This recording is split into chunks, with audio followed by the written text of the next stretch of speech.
Hello everyone, welcome to our YouTube channel Sarv GS. अब आज की इस वीडियो में हम लोग देखेंगे बीपीएससी ट्री 4 के लिए जीएस। देखिए जीएस जो है हमारा 40 मार्क्स का आता है, लेकिन ये कहाँ से सारे क्वेश्चंस आते हैं, किस पार्ट से सबसे ज्यादा क्वेश्चन। देखिए मैंने पार्ट डिवाइड कर लिया। सबसे ज्यादा हिस्ट्री से 8 क्वेश्चन आता है, वहीं ज्योग्राफी से भी हमारे 8 क्वेश्चन आते हैं, और वहीं साइंस से भी हमारे 8 क्वेश्चन आते हैं, और करंट अफेयर से 8 क्वेश्चन आते हैं, मैथ से 8 आते हैं। तो ये पूरे 8 के सीक्वेंस में आते हैं, पूरे हमारे 40 क्वेश्चन हो जाते हैं। लेकिन ये सब पूछते कहाँ से, कौन से बुक से सबसे ज्यादा पूछते हैं, हम वहां से देखेंगे। देखिए सबसे पहले हम देखते हैं, आप टीजीटी दे रहे हो, आप पीजीटी दे रहे हो, पीआरटी। टीजीटी दे रहे हो, पीजीटी दे रहे हो, तो जाहिर सी बात है 40 मार्क्स का तो आना ही है, और पीआरटी दे रहे हो तो वो तो उसमें 150 मार्क्स का होता है, उसमें से वीवीएस वगैरह सब कुछ मिला के होता है। तो हम कॉमन पेपर के लिए देखें, सबसे पहले हम देखते हैं ना करंट अफेयर्स, जो सबसे ज्यादा इंपॉर्टेंट होता है। करंट अफेयर्स देखो, आप मंथली करंट अफेयर्स देख सकते हो। अगर आपके पास मंथली मैगजीन है जैसे दृष्टि वगैरह का, वो पढ़ लो, घटनासार पढ़ लो, या स्पीडी होगा तो मैं आपको प्रेफर करूंगी स्पीडी पढ़ लीजिए, या फिर एक रुक्मिणी पब्लिकेशन की बुक्स आती है जिसमें 5 ऑप्शन के साथ दिए रहते हैं करंट अफेयर, वो। और ऑनलाइन करंट अफेयर्स के लिए मैं आपको प्रेफर करूंगी कुमार गौरव सर। कुमार गौरव सर का मंथली वाइज वाला देख लीजिए। अगर रोज का देखते तब तो बहुत अच्छी बात है, मंथली वाला उनका जरूर से देख लीजिएगा। और अपने पास एक बुक भी रखिएगा मैगजीन, जैसे स्पीडी रख लीजिएगा। अब वहीं पे हम मॉडर्न हिस्ट्री के लिए आपको एनसीईआरटी और एससीईआरटी, बिहार बोर्ड की सबसे पहले एनसीईआरटी उठानी है, उसके बाद बिहार बोर्ड की एससीईआरटी उठानी है। आपको 8th क्लास का पूरा पढ़ लेना। मॉडर्न हिस्ट्री आपका यहाँ से कंप्लीट होएगा, ठीक। और उसके बाद भी आपको क्या करना है, घटना चक्र लेना है, उससे सारे क्वेश्चन सॉल्व करना है, जो बीपीएससी का घटना चक्र आता है। अगर आपके पास पूर्वालोकन है, आप उसको लगा लें तब तो बहुत अच्छी बात है, लेकिन अगर नहीं है तो आप घटना चक्र ले लीजिएगा बीपीएससी वाला, उसको करिएगा। लेकिन एनसीईआरटी एससीईआरटी को तो जरूर से करिएगा।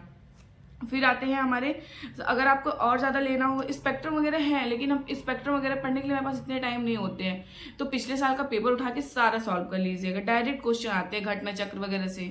फिर आता है हमारा जियोग्राफी के लिए मैं आपको इतना ही प्रेफर करूंगी कि 6 to 8 का एनसीईआरटी पढ़ लीजिए। एनसीईआरटी अगर आप पढ़ोगे 6 to 8 का, तो सारे क्वेश्चंस तो वहीं से मिल जाएंगे।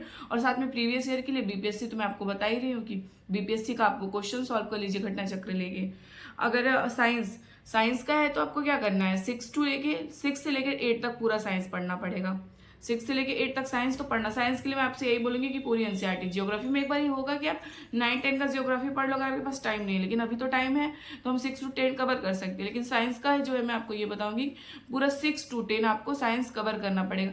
सबसे बड़ी बात आती है कि साइंस को हम कवर कैसे करें, एनसीईआरटी पढ़ने में दिक्कत होती है, तो आप यूट्यूब पे वीडियोस देख लीजिए ना, चैप्टर वाइज वीडियोस देख लीजिए, या क्लासेस वाइज 6 क्लास का मैराथन देख लीजिए, या फर्स्ट 6 का फर्स्ट चैप्टर का, इस तरह का ले लेके शॉर्ट नोट्स बनाते जाइए, और ये आपका हो जाएगा। और साथ में थ्योरी का क्लासेस तो करेंगे, आप यूट्यूब से कर लीजिएगा, ठीक। उसके बाद आता है हमारा मैथ के लिए आपको एक ही काम करना है, बीपीएससी का जितना भी अभी तक घटना चक्र में क्वेश्चन दिया वही सारे सॉल्व कर लिए। 3-4 बार सॉल्व करो उसको, 4 बार तो, और मतलब कि हो जाना चाहिए एटलीस्ट 4 बार क्वेश्चन को सॉल्व करना है, और घटना चक्र से हमें तो सॉल्व करना ही है। इतना आपको करना है इसके लिए, बाकी सारे प्रीवियस ईयर क्वेश्चन को लगाना है, मैंने आपको बता दिया। इस तरह से अगर आप करेंगे तो आपके अच्छे मार्क्स आ जाएंगे, चाहे आप कोई भी एग्जाम दे रहे हो। अगर आपको एसएसटी वगैरह का भी करना होगा तो वो भी मैं आपको बुक लिस्ट बता दूंगी कैसे करना है। तो ये अच्छी बुक्स तो आपके पास होना। अगर मॉडर्न, एक सबसे इंपॉर्टेंट पार्ट आ जाता है हमारा आईएनएम, तो हम आपको 8th का एनसीईआरटी तो बताया ही है, लेकिन अगर आप एक चीज और करेंगे, विपिन चंद्रा की ले लेंगे अदर मॉडर्न हिस्ट्री, तो तब तो उससे एक भी क्वेश्चन बाहर ही नहीं जाना है, तो विपिन चंद्रा की एक बुक भी ले लीजिएगा आप लोग। बाकी मैं आपको एनसीईआरटी एससीईआरटी के क्वेश्चंस कराती जाऊंगी, और आप अगर आपको वीडियोस पसंद आएगा तो वीडियोस देखिएगा, नहीं समझ में आएगा तो आप किसी भी से देख सकते हैं। और अगर अभी आपको वीडियो मेरा पसंद आ रहा हो तो प्लीज़ वीडियो को लाइक करिएगा, चैनल को शेयर सब्सक्राइब करिएगा।